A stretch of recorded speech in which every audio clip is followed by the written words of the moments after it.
سلام، خوبین؟ امروز اومدم یه آرت گالری که خب خیلی خیلی کاناداییه. اینجا واسه مادر شاگردمه. توی لاندری روم در واقع یه آرت گالری برگزار شده. خیلی هم جاب اپورتونتی اینجا زده میشه روی بوردش. خیلی بر من جالب بود. ببینید اینجا رو.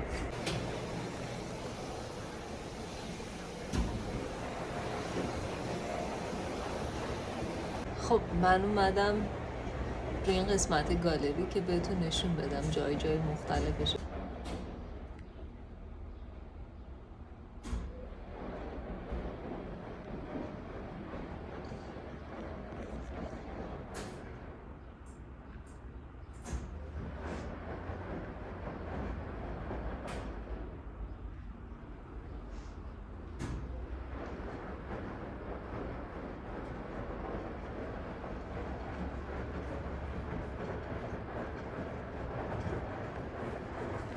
یعنی همینقدر کژوال، همینقدر ساده. اینجا هم که ملاحظه میکنید لاندری رومه.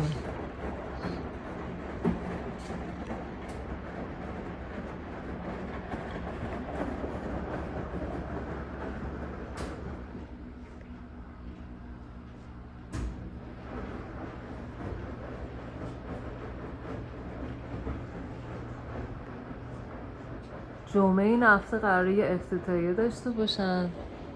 اگه بتونم میام بازم. این نمای کلیش.